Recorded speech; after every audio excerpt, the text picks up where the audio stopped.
नमस्कार दर्शकों। आज के वेबिनार पर आप सभी का स्वागत है। मैं Ranjit Datta NJ charitable foundation की तरफ से आप सभी का स्वागत करता हूं। जैसा कि आप सभी लोग जानते हैं कि एनजे चैरिटेबल फाउंडेशन जो है शिक्षा जगत से जुड़ी हर सुविधा मुहैया कराने के लिए प्रतिबद्ध है और इसी के एक प्रयास में हम अलग अलग कैरियर्स के बारे में बात करते हैं। तो आज जिस करियर के बारे में बात करने वाले हैं वो बहुत ही पॉपुलर करियर है। आप जहाँ पर भी काम करते हैं या किसी को काम करते देखते हैं, वहाँ पर 2 तरीके के लोग होते हैं। एक जो श्रम करते हैं काम करने के लिए और दूसरे वो लोग होते हैं जो निर्देश देते हैं या उनको सही दिशा में श्रम कराने के लिए परिश्रम करते हैं। जो ये दूसरे कैटेगरी के लोग होते हैं वही कहलाते हैं प्रबंधक या मैनेजर्स। तो हर एक फील्ड में मैनेजर्स की ज़रूरत होती है और हर एक फील्ड में अलग-अलग वर्टिकल्स भी बने रहते हैं। एचआर मैनेजर होते हैं, फाइनेंस मैनेजर होते हैं। वो सब बातें हम बाद में करेंगे। पहले हम समझ लेते हैं कि ये जो सफ़र है, कैसे हम बाँट सकते हैं। सफ़र जो है मैनेजमेंट के करियर का, वो 3 तरीके से स्टेजेस में हम डिवाइड कर सकते हैं। एक, जब आप अपना सोच बनाते हैं मैनेजर बनने के लिए, तो उसके लिए क्या करना पड़ता है। उसके बाद जो आप मैनेजर बनने के लिए या तो किसी संस्थान को ज्वाइन करते हैं या फिर किसी जगह आप काम करके सीख रहे होते हैं। और तीसरा, जब आप मैनेजर बन जाते हैं और अपने आप को प्रगति की दिशा पे ले जाते हैं, किस तरीके से आप कंपनी के सीईओ सी सूट लेवल जिसको कहते हैं वहां पर आप जा सकते हैं। तो ये सारी बातें जो है स्टेज वाइज डिपेंड करता है और अभी जो हम बात करेंगे वो संभव भी नहीं है कि एक आधे घंटे या 1 घंटे के सेशन में ये पूरी बातें कही जाए। तो अभी हम लोग फोकस करेंगे कैट एग्ज़ाम के बारे में, जो कि बहुत ही पॉपुलर एग्ज़ाम है, जिसको क्रैक करके लोग अच्छे से अच्छे इंस्टीट्यूशंस में पहुँचते हैं। आइए हम देखते हैं, उसके बारे में थोड़ा कुछ जानते हैं। बीच में आपके जब भी कोई मन में सवाल आए, प्लीज़ उसको नोट कीजिए, टाइप करके भेजिए। हम लोग सेशन के अंत में आपके सभी के क्वेश्चंस को एड्रेस करने की कोशिश करेंगे। आइए बढ़े चलते हैं हम आज के प्रेजेंटेशंस पर। आज हम बात करने वाले हैं प्रबंधन सेवाओं की। आइए देखते हैं हम लोग क्या आज सीख पाते हैं या क्या हम दर्शा पाते हैं। सबसे पहले जो इंट्रोडक्शन है उसमें हम बात करेंगे दिग्गजों द्वारा दी हुई परिभाषाओं की। मैनेजमेंट के बारे में दिग्गजों ने क्या कहा है। Management is the process of planning, organizing, actuating and controlling. ये जॉर्ज टेरी द्वारा बहुत ही फेमस परिभाषा है। यानी कि उनका कहना है प्रबंधन जो है वो एक प्रक्रिया है। प्लानिंग यानी कि परिकल्पना, ऑर्गेनाइजिंग यानी आयोजन, एक्चुएटिंग यानी सक्रिय करना और कंट्रोलिंग यानी कि नियंत्रण करना। अगर हम देखें तो प्रबंधन इन 4 स्तंभ पर निर्भर है: आयोजन, परिकल्पना, सक्रियता और नियंत्रण। और जॉर्ज टेरी ने इस डेफिनेशन को दिया था। दूसरा डेफिनेशन है मिस्टर डब्ल्यू एडवर्ड्स डेमिंग की। उनका कहना है most of what we call management consists of making it difficult for people to get their work done. यानी कि हम लोग बहुत ज़्यादा जो मैनेजमेंट के बारे में समझते हैं वो भी एक प्रोसेस है जिसमें कि डिफ़िकल्ट जो चीज़ है उनको सही करना है, आसान करना है, उनका सलूशन ढूंढना है, या फिर जो आदमी है उनके चैलेंजेस को बढ़ा के उनसे काम लेना है। जो हमारे लिमिटेड रिसोर्सेज होते हैं उनको एम्प्लॉय करना होता है, उसी के द्वारा हमको किसी भी जो टास्क बोलें या उसका काम बोलें उसको उसका निष्पादन करना होता है। तो ये दूसरा डेफिनेशन है। तीसरा जो फेमस कोट है वो पीटर ड्रकर का है, management is doing things right, leadership is doing the right things. यानी कि प्रबंधन जो है वो चीज़ों को सही करना है और नेतृत्व जो है वो सही चीज़ों को करना है। तो हम देख सकते हैं कि बहुत ही थिन लाइन डिफरेंस है दोनों में, और ये ऐसा देखा गया है जहाँ भी अच्छा नेतृत्व मिलता है वहाँ पर प्रबंधन अच्छा होता है, और वाइसे वर्सा हम ये कह सकते हैं जहाँ पर अच्छा प्रबंधन है उसके पीछे जिम्मेदार लोग अच्छा नेतृत्व प्रदान करने वाले लोग होते हैं। ये पीटर ड्रकर का कोट है। तो आइए देखते हैं कि हम मैनेजमेंट सर्विसेज को कैसे सफल बनाए, अपने करियर को कैसे सफल बनाए। तो हमारे 3 फेजेस यहाँ पर हम देखेंगे। फेजेस क्या है? सबसे पहला फेज ये है कि हम मैनेजमेंट सीखने के लिए या उनके प्रक्रिया को देखने के लिए सबसे पहले हमको प्लान करना होगा, ठीक है, कि कैसे हम वहां पहुंचे। तो पहला स्टेप कभी भी क्या होता है? प्लानिंग। तो प्लानिंग द चैनल और पाथ, यानी कि हमको सबसे पहले देखना है कि कहाँ पर हमको किस तरीके से पहुंचना है। हमको सबसे पहले तो देखना है, तय करना है कि किस बिजनेस स्कूल को सीखना है। अगर बिजनेस स्कूल में नहीं सीखना है, बाहर किसी कंपनी को ज्वाइन करके काम करके सीखना है, तो वो कैसे सीखना है, स्किल्स कैसे एक्वायर करना है, राइट। तो वो एक्वायरिंग द स्किल्स है, वो हमारा दूसरा कदम होता है इसी फेज में। तीसरा होता है कि आप एज ए प्रोफेशनल कितना उन्नति करते हैं, ठीक है। तो ये हम देखते हैं कि सबसे पहले चैनल को कैसे हम प्लान करें। ये हम चैनल प्लान करने की बात इसलिए कर रहे हैं कि यहाँ पर 2 तरीके से आप मैनेजमेंट सर्विसेज में जा सकते हैं। पहला है एकेडमिक पाथ, दूसरा है non academic path. Non academic path जो है वो काफ़ी रिस्की होता है, क्योंकि यहाँ पर आप खुद से सीखते हैं और उसमें हो सकता है आपको वक्त सही मिले या ना मिले, या आपको डेवलप करने वाले जो लोग हैं वो आपको सही तरीके से मौका दें या ना दें, ठीक है।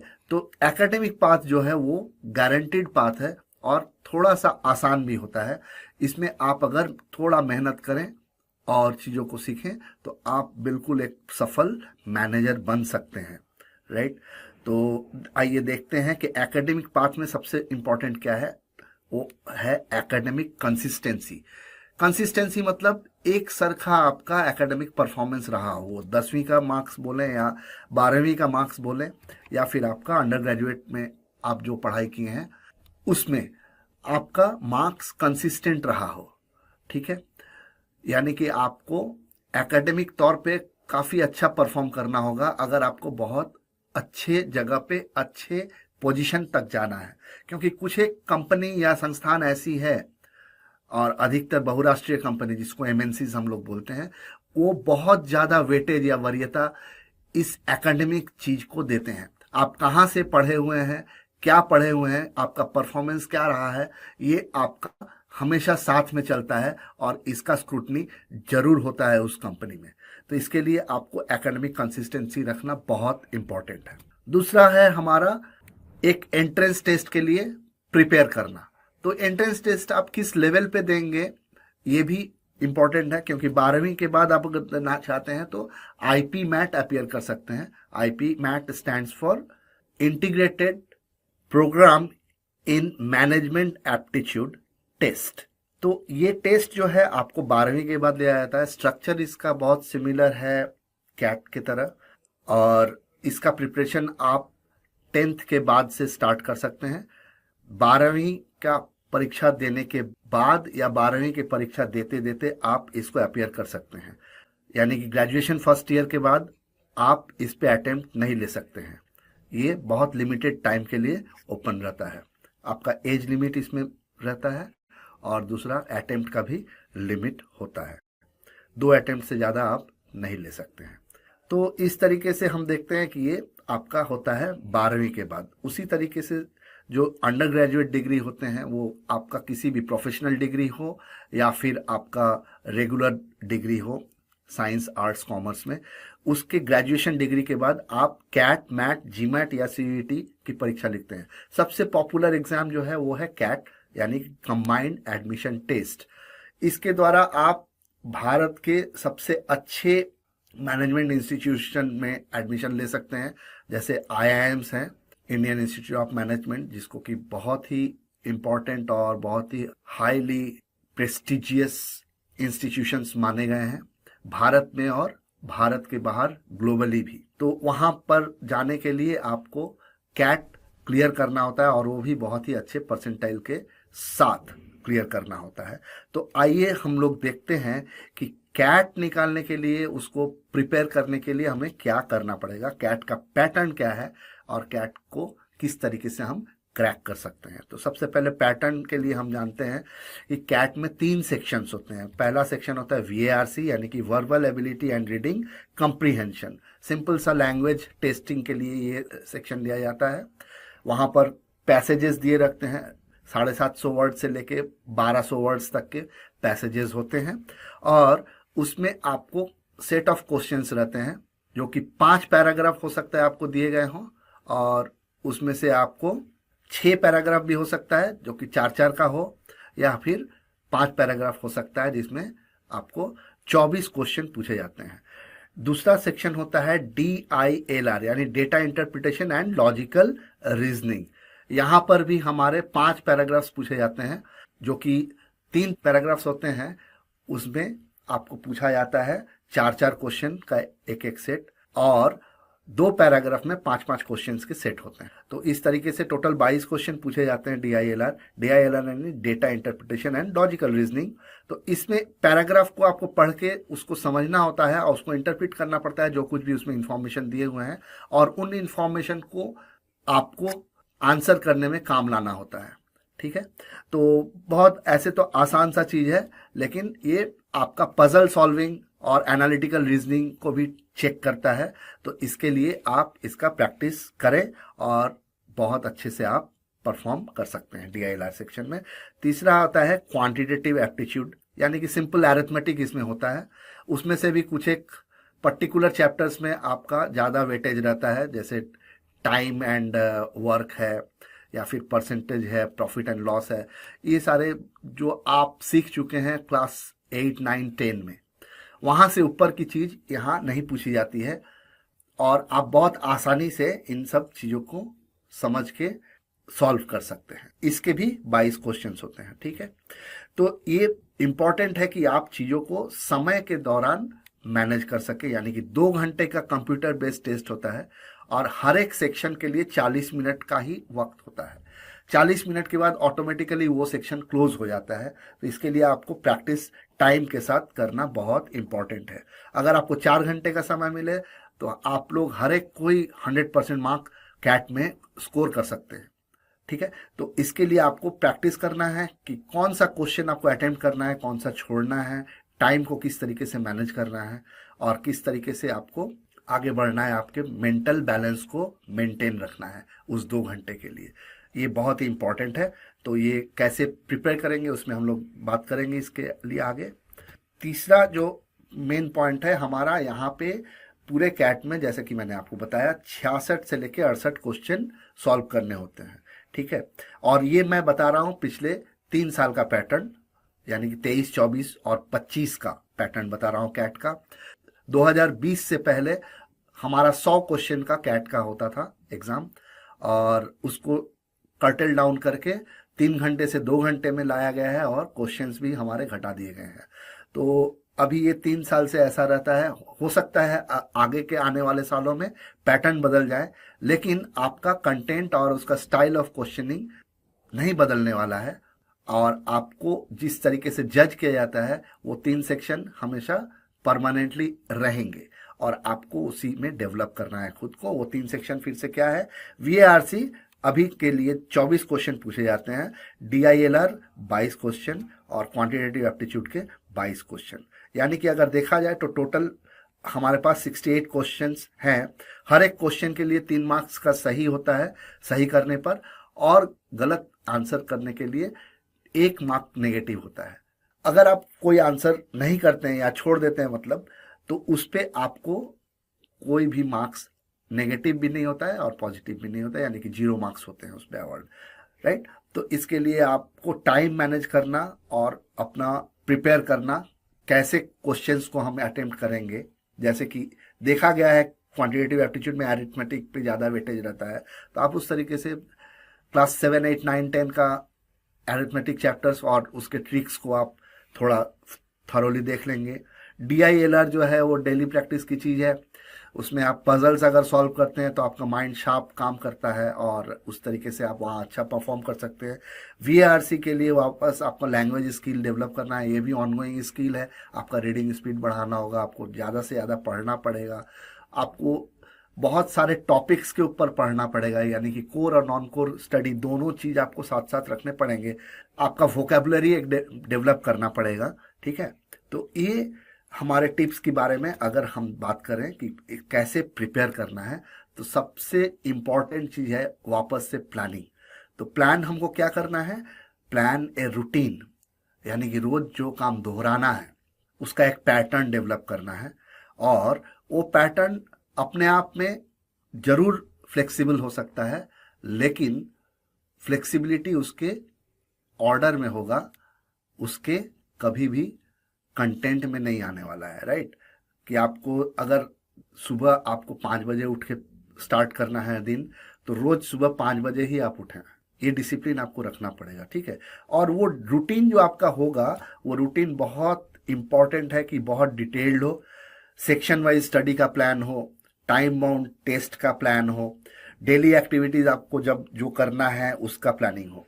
ये डिटेल्ड प्लान आप लेके आगे बढ़ सकते हैं। एक आपको हम सैम्पल प्लानर देते हैं प्रोपोज्ड प्लानिंग का, जैसे कि यहाँ पर एक कैंडिडेट का दिखाया गया है।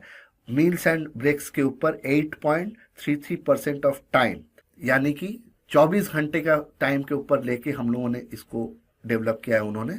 ठीक है, तो 8.33 का मतलब होता है 2 आवर्स। राइट, उसी तरीके से स्लीपिंग एंड डेली कोर्स जो है आपका, उस पर आपका 8.5 घंटे का टाइम है।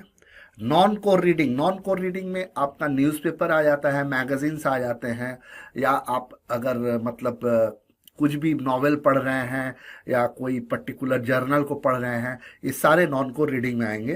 तो नॉन कोर रीडिंग जो है वो आपका वापस से 2 घंटे का टाइम है। आपका 6 घंटे का टाइम कोर स्टडी और आंसर की एनालिसिस पे है। आपका टेस्ट राइटिंग में 2 टेस्ट अगर मान के चलें 4 घंटे आपको लिखना है टाइम बाउंड तरीके से। और पर्सनल रिक्रिएशन, मतलब खुद के वक्त के लिए, जैसे आप कोई टीवी चैनल देख रहे हैं या आप फ्रेंड्स के साथ बात कर रहे हैं, या कुछ भी जो पर्सनल आपका हॉबी है उसके ऊपर टाइम दे रहे हैं, तो उसके लिए आप अलग से 1.5 घंटा रख सकते हैं।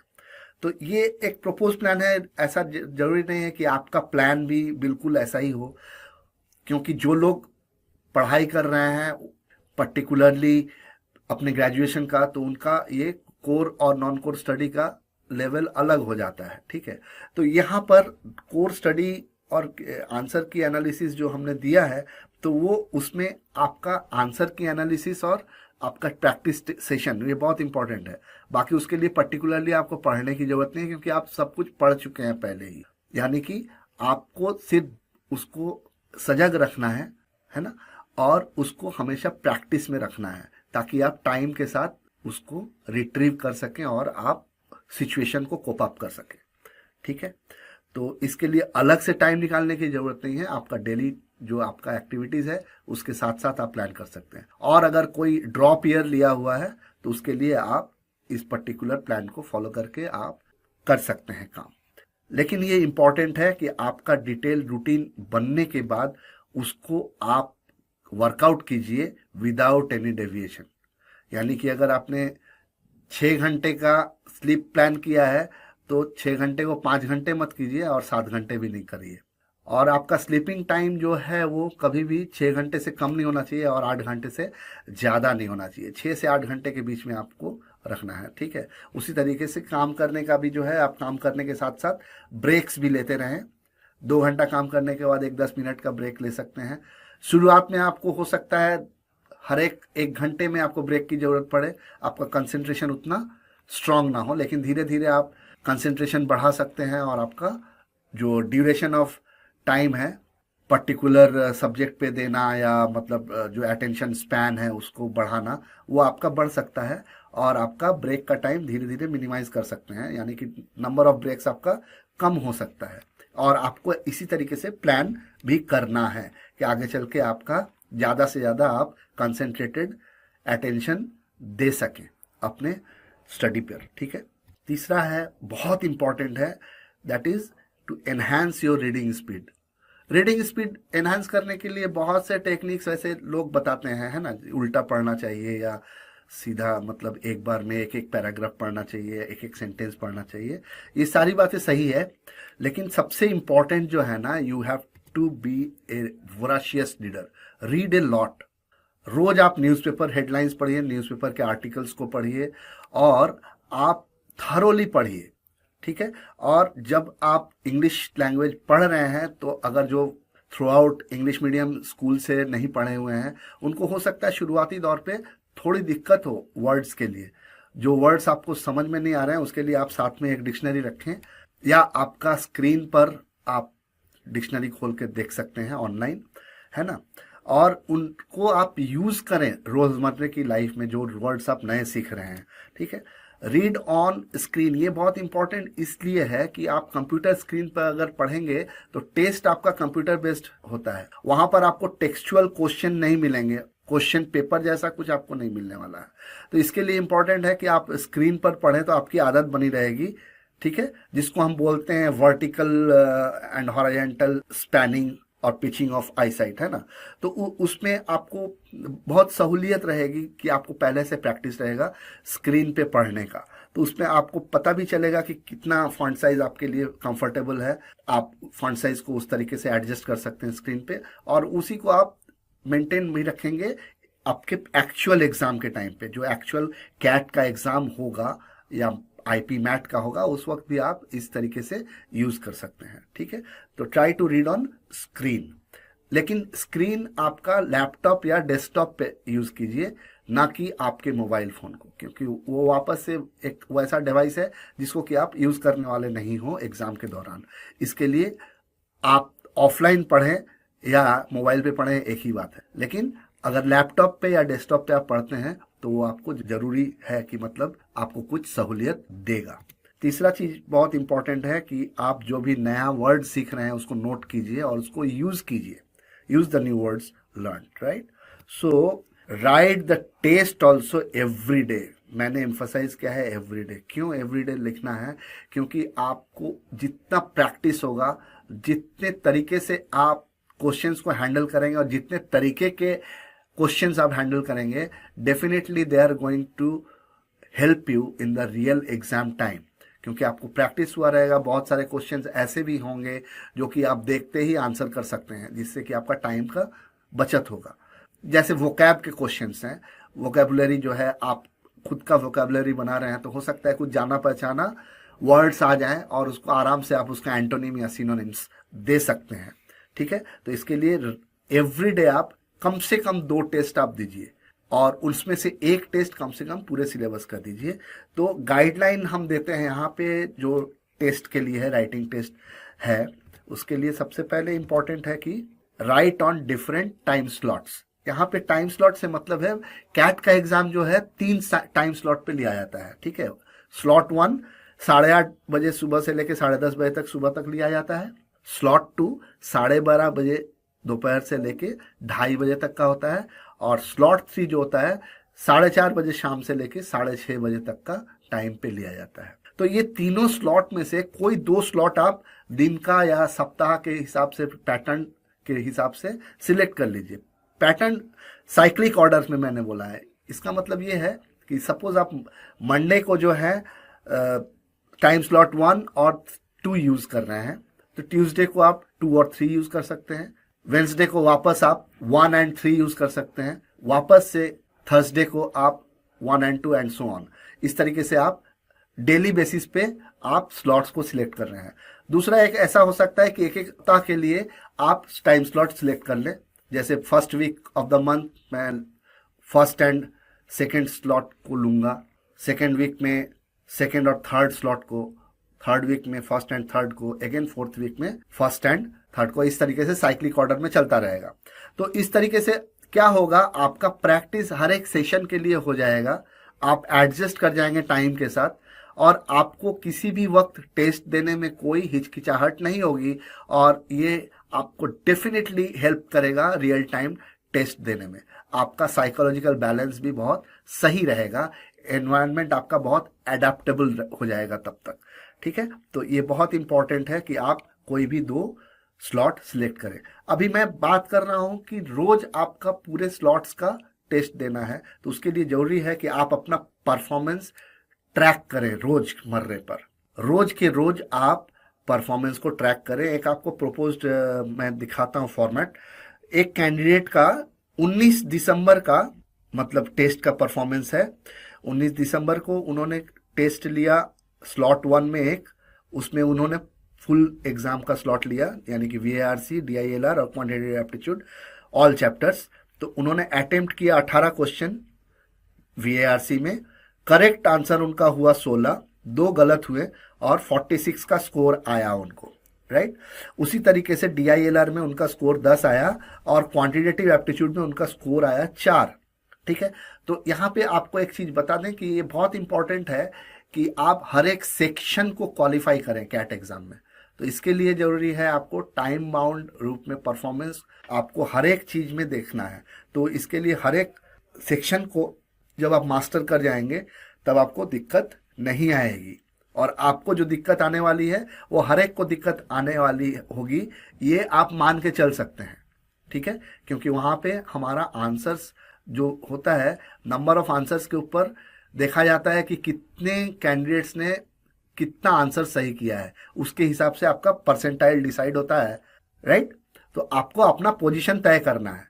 हो सकता है 8 मार्क्स में भी आपका सिलेक्शन हो जाए अगर डिफिकल्टी लेवल वैसा है तो, ठीक है। लेकिन अगर देखा जाए तो आपका अगर गारंटीड सिलेक्शन चाहिए तो आप समझ के चलिए कि 16 आंसर्स अगर सही करते हैं तब आप guaranteed top level of institute में कॉल पा सकते हैं, ठीक है।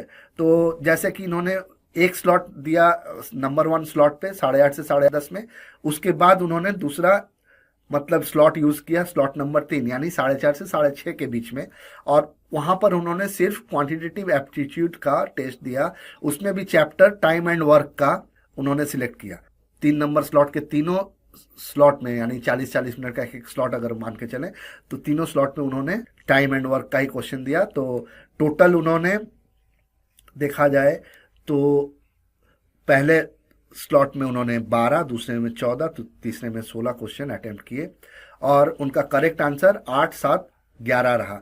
तो स्कोर हम देख सकते हैं वहां पे 20, 14 और 28 का स्कोर है। तो बहुत इंपॉर्टेंट है कि आप जो भी अटेम्प्ट कर रहे हैं सही अटेम्प्ट कर रहे हैं। इसी कैंडिडेट का अगर हम देखें जनवरी 25 में क्या था, 12 जनवरी 25 के टाइम पे उनका स्कोर 4 -5 0, और फिर उन्होंने DILR का दिया टेस्ट तो 7, 10, 11 था उस दिन।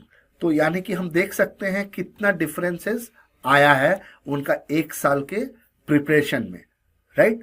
कि अभी वो 46 पे पहुंच गए हैं VARC पे, जहां पर कि उन्होंने स्टार्ट किया था तब 4 मार्क्स पे थे। तो इसके लिए आपका ग्रेजुअल मूवमेंट आप देख सकते हैं कि कितने अच्छे तरीके से आप ग्रो कर रहे हैं। ये भी बहुत इंपॉर्टेंट होता है आपका मॉरल बूस्टअप और आपका सपोर्टिव एनवायरनमेंट रेडी करने के लिए, ठीक है।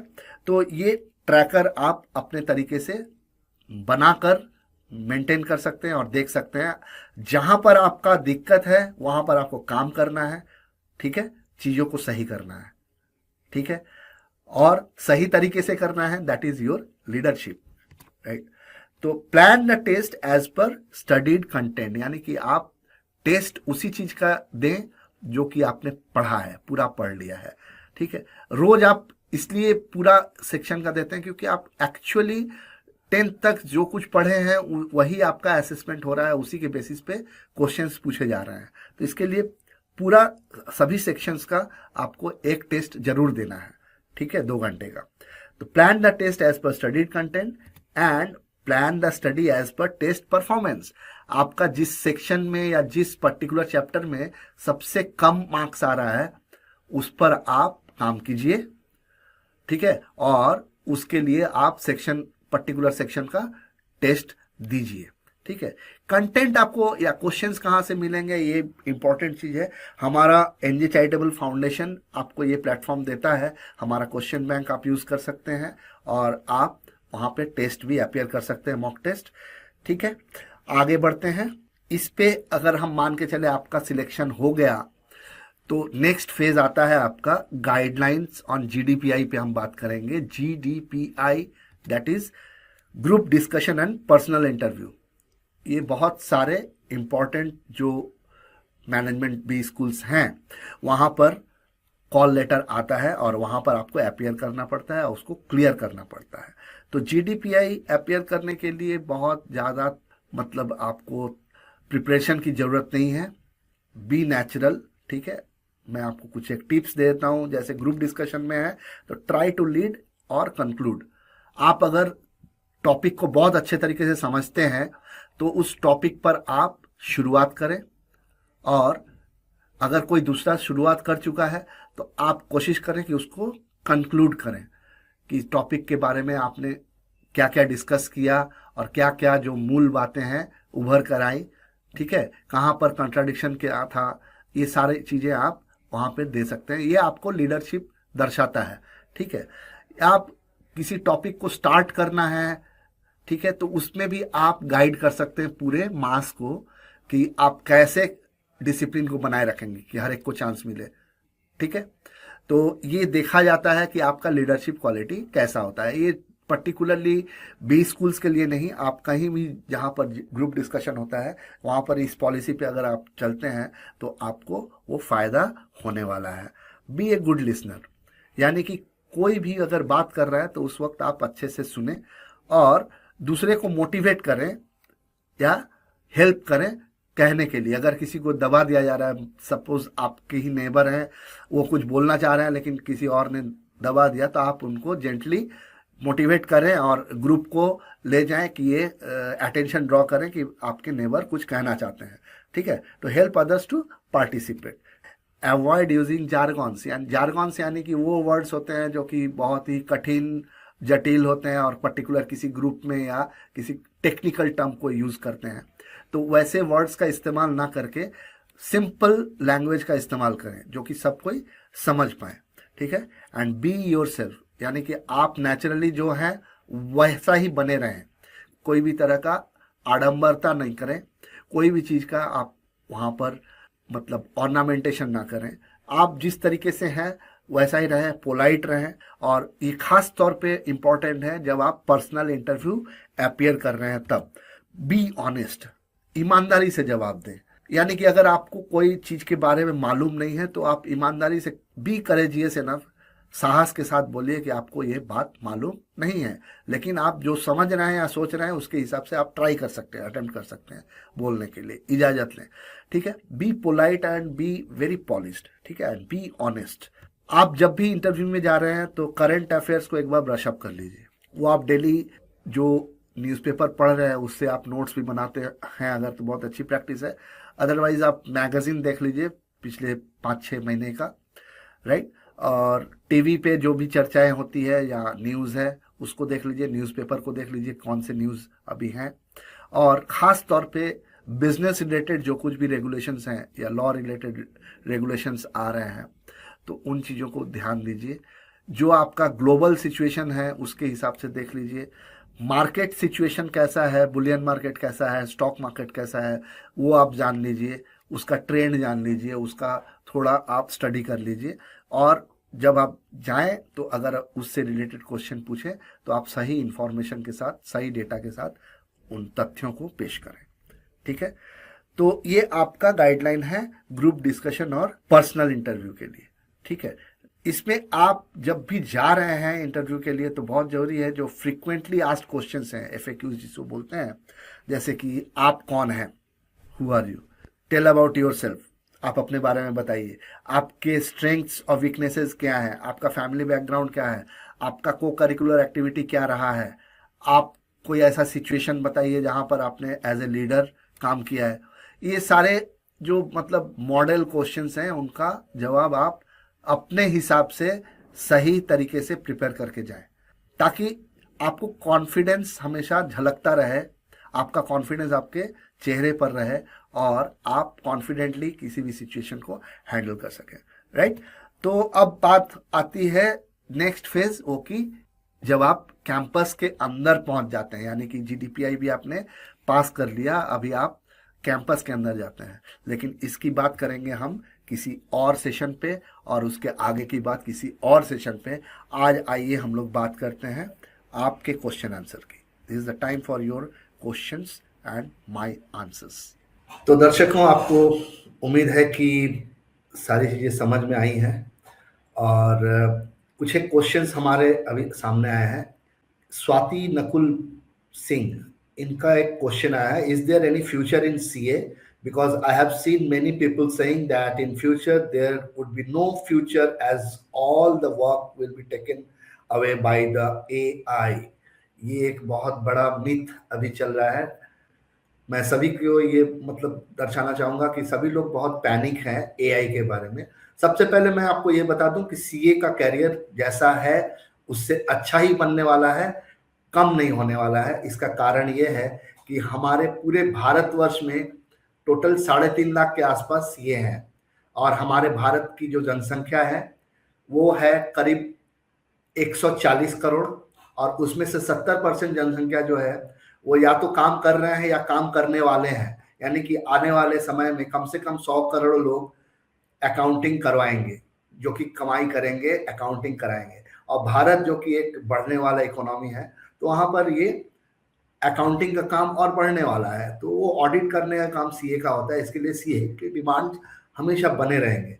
तो ये जरूरी है कि आप अगर सीए का फ्यूचर पूछ रहे हैं तो जान लें कि सीए का फ्यूचर डाउन नहीं होने वाला। कोई भी आर्टिफिशियल इंटेलिजेंस आने के बावजूद सीए के रिपोर्ट्स को एनालाइज जरूर कर सकता है, प्रोडक्टिविटी बढ़ा सकता है, लेकिन सीए के काम को छीन नहीं सकता है।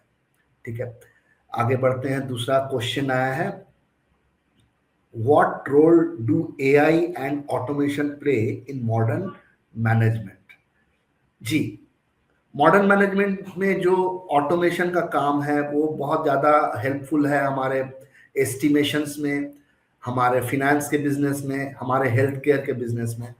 इसका कारण ये है कि हम लोग बहुत शार्प और बहुत सही तरीके से डेटा को, इंफॉर्मेशंस को प्रोसेस करके उसको कंप्यूट करते हैं समय के साथ।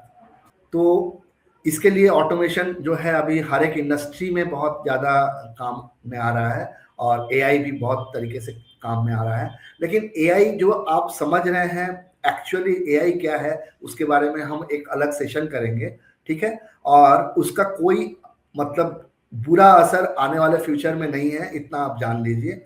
इसका मैं आपको एश्योरेंस दे सकता हूँ।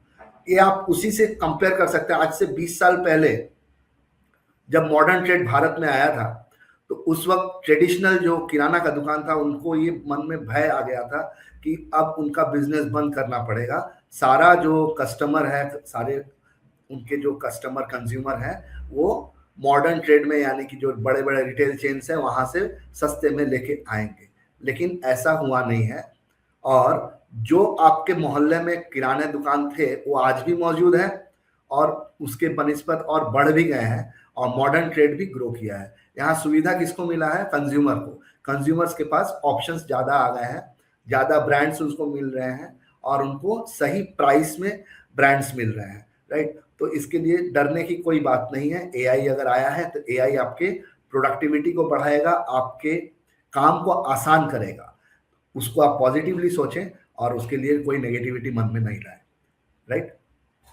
नेक्स्ट क्वेश्चन है, what is the cost of management course. जी, ये बहुत ही मतलब इंपॉर्टेंट क्वेश्चन है। सबसे पहले मैं बता दूं कि मैनेजमेंट जैसा इंस्टीट्यूशन है उस हिसाब से उसका कोर्स का फी होता है और वहाँ पर प्लेसमेंट भी उसी हिसाब से रहता है। इसके हिसाब से डिमांड और सप्लाई का जो चेन चलता है उसके हिसाब से आप कह सकते हैं कि मैनेजमेंट का फीस है। लेकिन जहाँ पर आप क्वालिफाई किए हैं किसी टायर 1 इंस्टीट्यूशन में, वहाँ पर काम करने के लिए जरूरी नहीं है कि आपका इनकम उतना हो। वहाँ पर सारे बैंक्स अपना मतलब कैंप्स लगाते हैं जो कि आपको एजुकेशनल लोन देते हैं और आप उस लोन को लेके आप अपना पढ़ाई पूरा कर सकते हैं और काम करने जब आप स्टार्ट करेंगे, काम करने के 6 महीने के बाद आपका इंस्टॉलमेंट स्टार्ट होता है। तो इसके लिए ये बहुत इंपॉर्टेंट है कि आप ये डरे नहीं कि मैनेजमेंट का कोर्स बहुत महंगा है तो कैसे किया जाए। वैसे फीस जो है आपका 50,000 रुपये पर सेमिस्टर से लेकर आपका 16 लाख रुपया पर सेमिस्टर तक का कॉस्ट बैठता है मैनेजमेंट में। अगर आप सीवीटी क्लियर करके किसी सेंट्रल यूनिवर्सिटी से करते हैं तो वहाँ पर फीस बहुत सस्ता हो जाता है। 2 लाख के कोर्स में आप पूरे मैनेजमेंट का कोर्स कंप्लीट कर सकते हैं, राइट। और अगर आप आईआईएम्स में हम बात करें तो आपको कुछ हद तक महंगा पड़ता है, लेकिन उसका रिपे भी बहुत हाई होता है। तीसरा क्वेश्चन हो गया। अभी चौथा क्वेश्चन एक आया हुआ है, हाउ टू रिड्यूस और manage stress before board examination. हाँ ओके, डायरेक्टली रिलेटेड नहीं है लेकिन मैनेजमेंट से रिलेटेड है। तो सबसे पहले तो स्ट्रेस आप खुद लेते हैं, आपको कोई देता नहीं है, राइट। आपका मेंटल स्टेट को आप कैसे बैलेंस करते हैं, ठीक है। सबसे पहली बात आप ये जान लीजिए, बोर्ड एग्जाम एक ऐसा इवेंट है जो कि हर एक के लाइफ में आएगा, आता है और आपके लाइफ में भी आ रहा है। तो उसके लिए आप चिंता ना करें, जैसे सब लोग बोर्ड एग्जाम पास आउट किए हैं या परफॉर्म किए हैं, आप भी करेंगे। आपकी तैयारी जैसी है उसी पर आप बिल्कुल कॉन्फिडेंट रहिए। अगर आपको ऐसा लगता है कि पूरी तैयारी नहीं हो पाई है तो भी चिंता की विषय नहीं है। जो आप तैयार कर चुके हैं उसको इतने अच्छे से कर लें ताकि आप एक रेस्पेक्टेबल स्कोर कर सकें। नया चीज अभी बिल्कुल मत पढ़ें। जो आप भाग्य के ऊपर छोड़ दिए हैं, इतना दिन तक नहीं पढ़े हैं, उसको छोड़ दीजिए। लेकिन जो चीज आप पढ़ चुके हैं उसको इतने अच्छे से पढ़िए कि उसमें आप 100% स्कोर कर सकें, ठीक है। और आप एक्सपेक्टेशन जो है बहुत कम रखिए। जैसा आपने तैयारी किया है वैसा एक्सपेक्टेशन रखिए, आपका स्ट्रेस खुद ब खुद कम हो जाएगा। और बी ऑनेस्ट, अपने पेरेंट्स को बता दीजिए कि कितना मार्क्स आने वाला है, पहले से वो प्रिपेयर हो जाएंगे, ठीक है। आपको भी स्ट्रेस नहीं देंगे बल्कि आपको वो सपोर्ट करेंगे ताकि आप कैसे और अच्छा कर सकते हैं, ठीक है। ये कोई रेस नहीं है, ये एक जस्ट स्टेज है जो कि आएगा और निकल जाएगा। आपको अपना कैरियर बनाने पे ध्यान देना है, ठीक है, और किस तरीके से आप आगे बढ़ सकते हैं उस पर ध्यान देना, राइट। बिल्कुल हेल्दी रहिए और इधर उधर की बातें ना सोचकर जो चीज आपको खुशी देती है वैसी बातें सोचिए और आपके बोर्ड एग्जाम पे फोकस कीजिए। रोज प्रैक्टिस कीजिए पेपर्स को लेके, रियल टाइम बैठ के पेपर दीजिए और अपना ट्रैक कीजिए कैसा परफॉर्मेंस हो रहा है, right. What are the durations to complete the management course, ये क्वेश्चन आया है अविराज सिंघवी से। अविनाश जी, सबसे पहले मैं आपको बता दूं कि मैनेजमेंट जो एमबीए की पढ़ाई होती है, जो हम बोलते हैं मास्टर ऑफ बिजनेस एडमिनिस्ट्रेशन, वो 2 साल की पढ़ाई होती है और 2 साल को हम लोग 4 सेमेस्टर में बांटे रहते हैं। जो हमारी आईपी मैट के थ्रू जाते हैं, इंटीग्रेटेड प्रोग्राम करते हैं एमबीए की, वो 5 साल की पढ़ाई 12वीं के बाद होती है। ये 2 साल की पढ़ाई ग्रेजुएशन के बाद होती है एमबीए की, और वो जो होती है integrated programme in management studies, वो होती है 5 साल की 12वीं के बाद। यानी कि आपको अगर ग्रेजुएशन अभी 4 साल का हो गया है तो वहां पर 1 साल का बेनिफिट होता है। दूसरा, आईपी मैट में एक और फायदा होता है कि 3 इंटरनेशनल लैंग्वेजेस सिखाए जाते हैं, तो इसके लिए उनका जो मैनेजमेंट का मोल्ड है वो ज़्यादा अच्छा तैयार होता है, फाउंडेशन बहुत अच्छा तैयार हो पाता है। तो ड्यूरेशन ऑफ कोर्स अगर आमतौर पे देखें तो आपका पोस्ट ग्रेजुएशन 2 साल का होता है, और अगर आप इंटीग्रेटेड प्रोग्राम करें तो वो 5 साल का होता है। अगर आप कोई सर्टिफिकेशन प्रोग्राम कर रहे हैं तो 6 महीना से लेकर 1 साल का अलग अलग कोर्सेज के लिए अलग अलग ड्यूरेशन है। तो अभी और कोई क्वेश्चन आया नहीं है। उम्मीद करते हैं कि आपको ये सेशन पसंद आया। अगर फिर भी आपके मन में कोई सवाल आता है या आपको जानना है मैनेजमेंट के बारे में, तो आगे तो हम लोग स्टेजेस की बात करेंगे मैनेजमेंट में, जो दूसरा स्टेज और तीसरा स्टेज आता है। लेकिन आज के सेशन के लिए या कैट के प्रिपरेशन के लिए अगर आपको कोई भी सवाल आता है तो आप www.njcf.in पर विजिट करके हमें लिख सकते हैं या देख सकते हैं, एक्सप्लोर कर सकते हैं। वहाँ पे बहुत सारे अलग अलग कैरियर्स के बारे में भी वीडियोस बनाए हुए हैं, कॉम्पेडियम लिखे हुए हैं कैरियर्स पे, वहाँ पर भी आप देख सकते हैं। आपका सुटेबल कैरियर जो है उसके बारे में जान सकते हैं, और अगर कोई डाउट है तो आप हमें लिंक भेजकर उसके समाधान भी पा सकते हैं। तो आगे मैं इजाज़त लूँगा कि आगे फिर मिलेंगे एक नए कैरियर के साथ या इसी मैनेजमेंट सर्विसेज के अलग स्टेज के साथ। तब तक के लिए हमें आज्ञा दीजिए। नमस्कार, थैंक यू।